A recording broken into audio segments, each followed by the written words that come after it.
Hello guys, welcome to my YouTube channel. আজকের ভিডিওতে আপনাকে দেখামো ভিডিওর ব্যাকগ্রাউন্ড কেমন করে চেঞ্জ করে। তো ভিডিওর ব্যাকগ্রাউন্ড চেঞ্জ করতে একটা অ্যাপ্লিকেশন লাগে, তো আমি ক্যাপকাট অ্যাপ্লিকেশন দিয়ে চেঞ্জ করবো। তো ক্যাপকাট অ্যাপ্লিকেশন আজকাল সবার মোবাইলে অ্যাভেলেবল। যে আপনার মোবাইলে যদি না থাকে তো প্লে স্টোর থেকে ডাউনলোড করে নিতে পারেন। তো আমি ডাউনলোড করে রাখছি, তো আপনাদেরকে দেখাবে নিছি ভিডিওর ব্যাকগ্রাউন্ডটা কেমন করে চেঞ্জ করে। তো আমি এখন ক্যাপকাট অ্যাপ্লিকেশনে ক্লিক করলাম। ক্যাপকাট অ্যাপ্লিকেশন ক্লিক করার পরে তো এখানে নিউ প্রজেক্ট বলে আছে, তো এই নিউ প্রজেক্টে ক্লিক করলাম। তো ব্যাকগ্রাউন্ডটা যদি আপনার মোবাইলে ডাউনলোড না থাকে আপনার গুগলের থেকে ডাউনলোড করে নিতে পারেন। তো আমি আগের থেকে ডাউনলোড করে রাখছি। তো আমি এখন যেটা ব্যাকগ্রাউন্ড নিবো ব্যাকগ্রাউন্ডে ক্লিক করলাম, এটাতে ক্লিক করলাম। এটা ক্লিক করার পরে আপনারা ভিডিওর সাইজ সিলেক্ট করতে লাগবো। তো আপনারা কোন সাইজের ভিডিও বানাবেন, তো আমি 9.16 সিলেক্ট করলাম। সিলেক্ট করে আমি এখানে ব্যাকগ্রাউন্ডটা অ্যাডজাস্ট করে দেওয়া রাইট চিক মার্কে ক্লিক করে দিলাম। তো এখানে আপনার ক্যাপকাটের লোগো আসছে, লোগোটা আমি ডিলিট করে দিলাম।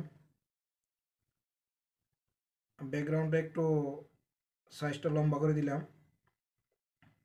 লম্বা করে দিয়ে প্রথমে আসলাম। তো আসার পরে এখানে আপনার ওভারলি বলে একটা অপশন আছে, তো ওভারলিতে ক্লিক করলাম।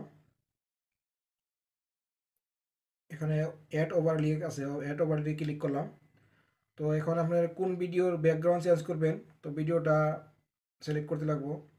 তো আমি এখন ভিডিওটা সিলেক্ট করে দিলাম, এটা ক্লিক করলাম। তো ভিডিওটা আমার স্ক্রিনে এসে পড়ছে।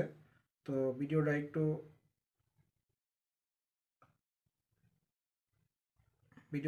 করে দিলাম, সাইজে করে দিলাম। তো এখন এখানে রিমুভ বলে একটা অপশন আছে, তো এই রিমুভে ক্লিক করে দিলাম। তো অটো রিমুভ বলে আর একটা অপশন আছে, তো অটো রিমুভে ক্লিক করে দিলাম।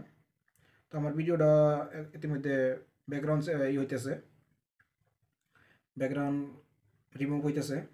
তো আমার ব্যাকগ্রাউন্ড রিমুভ হয়ে গেল গা।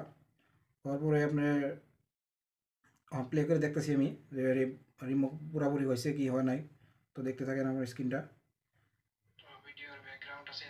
তো দেখতেছেন আমার ভিডিওর ব্যাকগ্রাউন্ড কমপ্লিট।